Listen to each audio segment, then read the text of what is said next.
Hello, my name is Dr. Tran. I'm an ear, nose, and throat physician in Orlando, Florida. And a lot of patients have been asking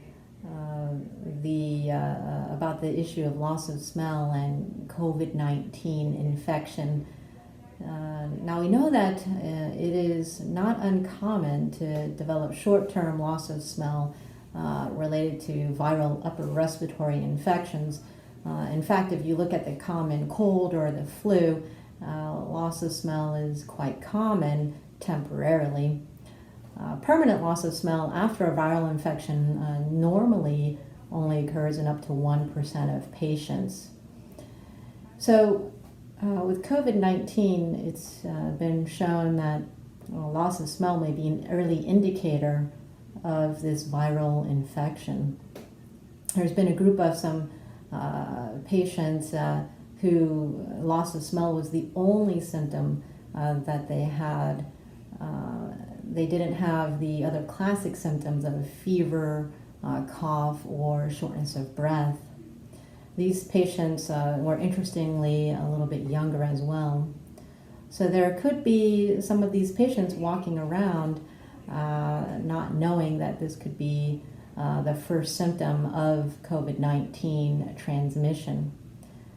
It has been recommended now by the Academy of Otolaryngology as well as ear, nose, and throat doctors in the UK to use this as a screening question for COVID-19. Interestingly, in Germany, they show that about 2 out of 3 patients who tested positive for COVID-19 had symptoms of loss of smell. They didn't test that many patients, however, and in Korea, with more widespread testing, they demonstrated that about 30% of patients with COVID-19 positive testing demonstrated loss of smell. So this is a pretty common symptom that we are seeing with this coronavirus infection. Now, what can be done about the loss of smell? Well, typically it gets better on its own over the course of several days, even up to several weeks.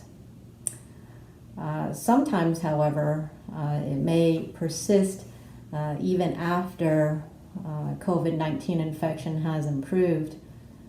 The mechanism of loss of smell initially may be just some swelling in the nose and decreased olfaction or decreased movement of air up into the smell nerve area.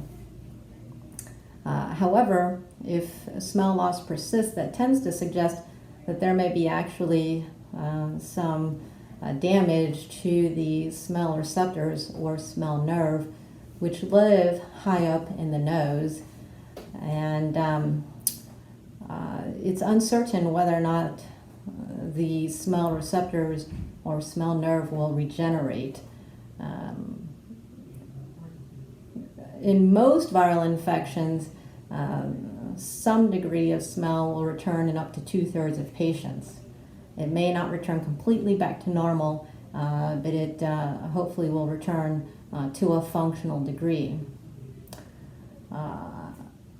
In 1/3 of patients who end up having persistent loss of smell, this may continue to improve over the course of 1 to 2 years. There are no real medications at this time that have been proven to help with viral-related smell loss long term. Some studies have shown that there may be some benefit to use of nasal steroid sprays like Flonase or Nasonex. Some studies have also shown some benefit with use of steroids taken by mouth, known as prednisone, or a prednisone equivalent. However, ultimately it is uncertain, and time is the best indicator of whether or not the smell may return. There have been some interesting studies also showing that smell exercises may help the smell nerve regenerate. These smell exercises can be done by buying essential oils over the counter and then essentially placing them about 6 inches away from your nose and whiffing in the odors for about 30 seconds 2 times per day. And typically this is done for anywhere for 3 to 4 months. And there has been some improvement in terms of smell recovery